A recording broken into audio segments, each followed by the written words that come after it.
At 4:30 a.m. on a cold industrial dock near Punta Arenas, Chile, forklifts move like shadows under floodlights, weaving between pallets of freshly processed swordfish packed in sealed metal crates. Each crate is labeled, weighed, and stamped, with a shipping code that links it to a larger operation few people ever see, but which supplies millions of dollars in seafood every month to markets across the United States. The fish were caught less than 24 hours ago in deep Pacific waters, hauled aboard long-range trawlers, equipped with onboard freezing units that drop the internal temperature of the swordfish to -28°C within hours. By the time they reach land, the fish are already frozen solid, stored like weapons in racks of steel, stacked nose to tail, inside insulated containers that look more like vaults than coolers. Each crate of swordfish is worth hundreds of dollars. A single truckload, about 18 tons, is valued at over $150,000. But money isn't the only thing at risk.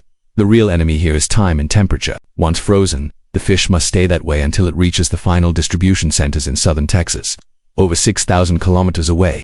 The journey cuts through extreme terrain, unpredictable weather, and one of the busiest international borders in the world. And yet, the cold chain has to remain unbroken. If the temperature inside even one section of the cargo rises by more than 2°C, the shipment risks rejection. That means financial loss, legal complications, and potential bans from supermarket buyers who refuse to compromise on consistency. The process starts with industrial-scale refrigeration trucks, massive, twin-axle rigs designed not just for transport, but for cryogenic preservation. Each trailer is pre-cooled for 48 hours before loading begins. Inside, the walls are lined with layered thermal insulation and lined with dry ice channels along the base. Overhead, a ceiling-mounted refrigeration coil constantly circulates air through a nitrogen-enriched system, keeping the internal temperature stabilized between -25°C and -30°C. The crates are loaded quickly but precisely, spaced to ensure airflow reaches every unit evenly. The doors are sealed with triple-layered gaskets, and the internal monitoring systems activate before the truck even pulls away from the loading dock. Every truck in this operation carries a black box, not for navigation but for thermal tracking. The device records temperature, humidity, and air circulation data every 10 seconds, transmitting it in real time via satellite to a monitoring station in Santiago. From there, the data is also mirrored to servers in Texas. If anything deviates, an alert is triggered instantly. There are no second chances. The route is mapped by AI, not the shortest or fastest, but the most thermally stable. It avoids steep elevation changes, known heat zones, and congested border areas that could cause delays. This isn't just transport, it's engineering designed to prevent loss before it happens. As the truck heads north, the road stretches through Argentina's dry interior before cutting across the Andes via the Los Libertadores Pass. It's one of the most logistically difficult segments in the route. High altitude, freezing temperatures outside, but risk of thermal imbalance inside due to pressure shifts. Drivers are trained to check gauge readouts every hour, even though the system is fully automated.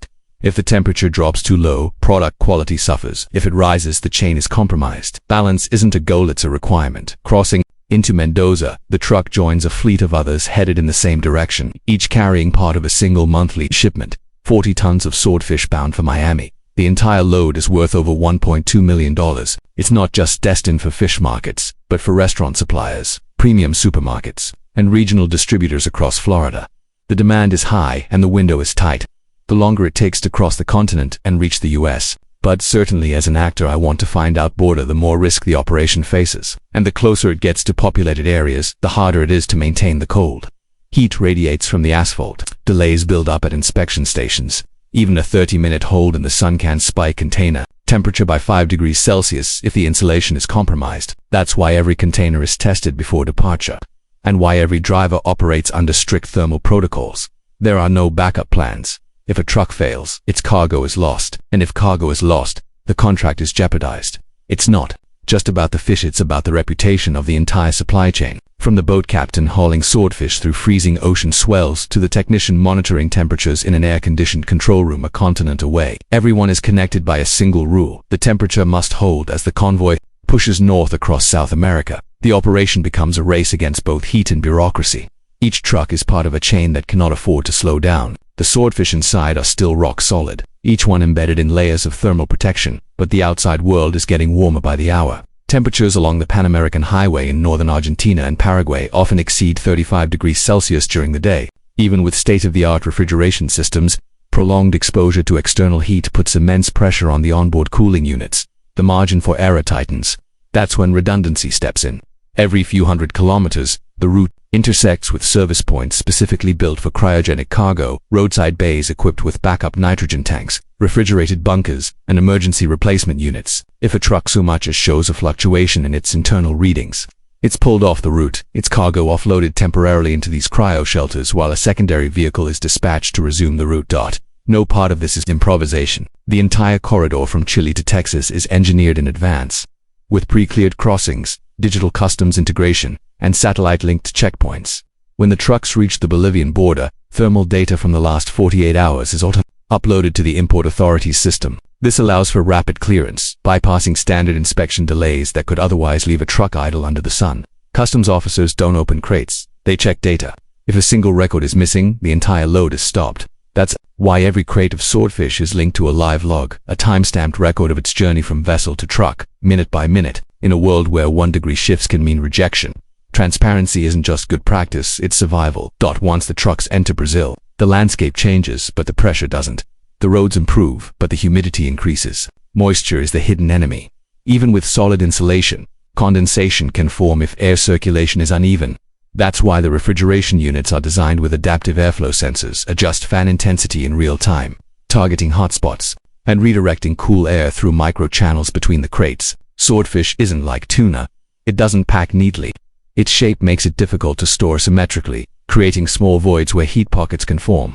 Left unchecked, those pockets become weak points. That's where dry ice packs are strategically placed, adding another layer of defense.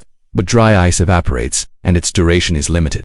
That's why logistics coordinators track each pack's half-life and adjust the route's timeline to account for its dissipation. Crossing into the Amazon basin brings the most unexpected challenge. Nature, rain, flooding, and unstable roads threaten delays, and with delays comes heat. But this isn't just about the roads. It's about the people running the operation. Drivers rotate in strict shifts to prevent fatigue. No one drives more than 8 hours without rest. Each truck has 2 operators, trained not only in refrigeration systems but also in emergency response. If something happens, a breakdown, a cooling malfunction, or even a border hold, the second driver assumes control of the preservation protocols while the first initiates contingency contact with dispatch. They are not just drivers, they are technicians in motion. And the cargo behind them is not just frozen protein, it's an investment. By the time the trucks reach the northern corridor into Colombia, the swordfish has been in transit for more than 48 hours. The crates remain sealed, internal temperatures stable at -27°C, with less than 0.5°C deviation across the entire load. That level of uniformity is not luck. It's engineered, maintained, and defended by a network of people and machines working in lockstep. And yet, the most critical phase is still ahead, the border into the United States. Approaching the crossing into Texas, the entire operation transitions into its final mode, priority clearance. Here, a different kind of precision is required. The customs paperwork has already been transmitted digitally, and the trucks are scanned by infrared sensors to confirm thermal consistency without opening a single door. Any irregular heat signature is flagged instantly. If approved, the trucks move directly into a secured lane, refrigerated, shaded, and monitored.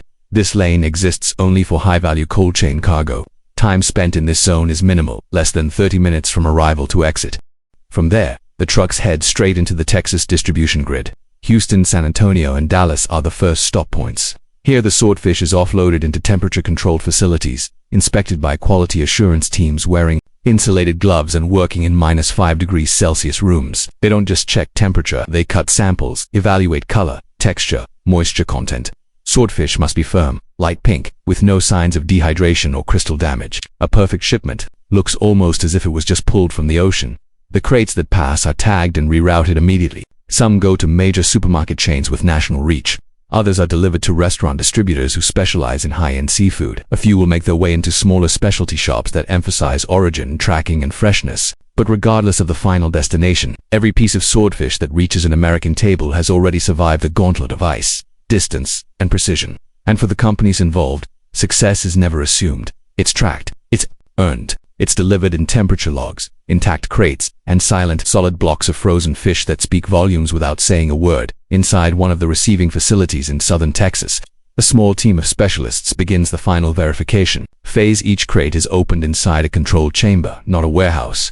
The temperature remains constant at -5°C, and the air is filtered and dehumidified to prevent frost from forming on the surface of the product. The swordfish, still frozen, rock solid, is pulled carefully from its polymer casing and placed on stainless steel inspection tables. The goal isn't just to confirm temperature, but to analyze physical integrity. Is the flesh tight? Is there any sign of dehydration, ice crystal fracture, or color bleed near the cut edges? Every detail is noted.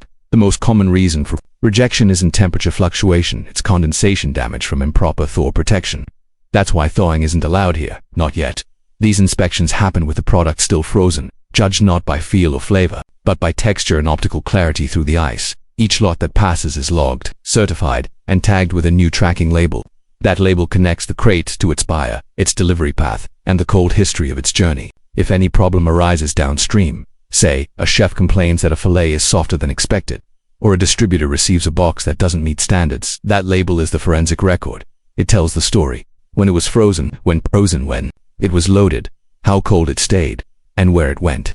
In modern seafood logistics, transparency is insurance, not just for food safety but for accountability. It ensures that everyone from the buyer to the shipper to the processor at the edge of the Pacific knows exactly what happened, when it happened, and what to do next. From the moment the swordfish enters this final phase of distribution, the urgency doesn't let up.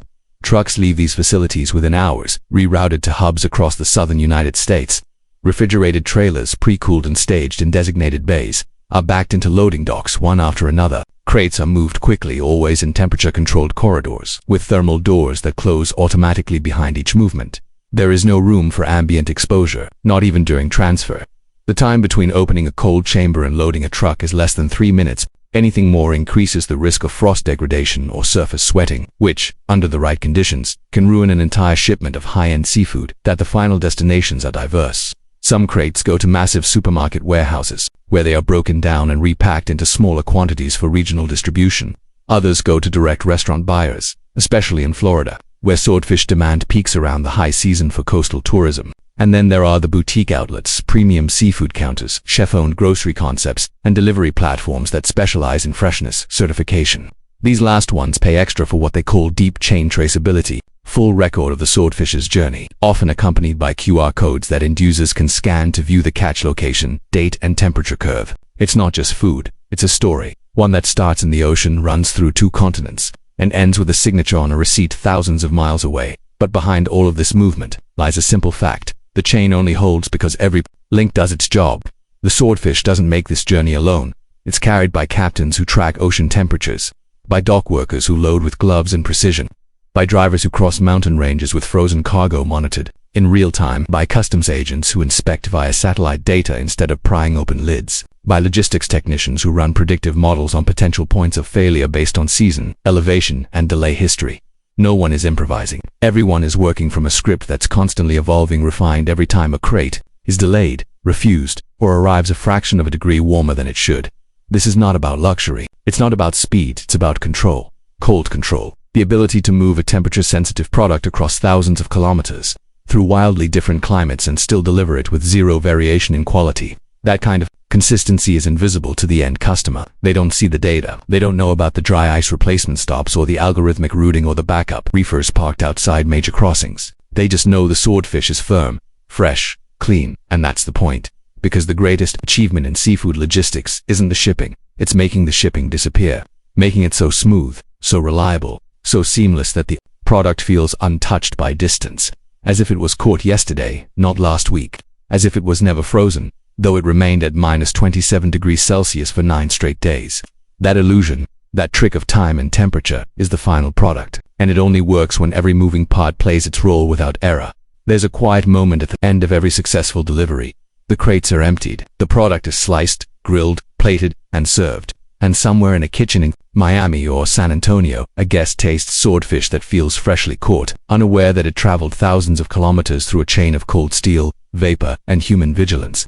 There is no applause for the drivers who crossed mountains at night. No recognition for the freezer tech who recalibrated a cooling unit in northern Argentina to prevent a 2-degree rise. No headline for the team that rerouted a shipment mid-route because road temperatures in southern Brazil were trending too high. But their work is there, visible in the bite, in the texture, in the silence of a customer simply enjoying something perfect. The supply chain doesn't exist to be noticed. Its greatest triumph is remaining invisible. The fewer disruptions, the less visible it becomes. But that invisibility is built on attention to detail, so obsessive it borders on paranoia. Dozens of sensors, thousands of data points, multiple fail-safes, backups, verifications, all for one goal: Ensure that a product as delicate and unforgiving as swordfish can survive time, distance, and temperature, and arrive indistinguishable from the moment it left the sea. And make no mistake, this process is not scalable for every type of product. It exists only because swordfish holds value high enough to justify the cold chain infrastructure, the specialty equipment, the trained technicians, and the dedicated corridors of frozen transport across 2 continents. But that's also what makes it remarkable. It's a niche system running at industrial scale, not to move millions of low-cost goods, but to preserve quality for a few thousand crates. That's where the intensity comes from. There's no redundancy in the product itself. If it fails completely. There's no discount bin for swordfish that thawed at the border, so the system is built for zero error. And what that really means is zero tolerance. Temperature logs don't allow for context. A product that spiked for 5 minutes during unloading, it's logged as compromised. A delivery that arrived 5 hours late but still frozen, logged as a risk. These aren't just technical records, they're reputational records. Supermarket chains won't reorder from a supplier flagged for inconsistency. Export licenses can be revoked if failure rates cross a certain threshold. In this game, one mistake can cost years of access. That's why everyone treats the cargo with the same level of seriousness you'd expect in medicine or aerospace. Because while it may just be frozen fish to most people, to the operators running the system, it's evidence of a standard, one that says quality isn't just the result of a good catch, it's the result of sustained cold, verified data, coordinated effort, and a shared agreement that every step matters. And that's the kind of story we bring here. Not just the glamorous glossy parts, but the parts no one sees. The steel, the sweat, the silence, and the systems that make sure perfection shows up on a plate thousands of kilometers away. And nobody ever thinks to ask how it got there. If you're someone who appreciates the logistics behind the flavor, who values the complexity hiding behind something simple, this is the place for you. Subscribe to Massive Transport and stay with us as we uncover more of the hidden world behind the world's most demanding deliveries.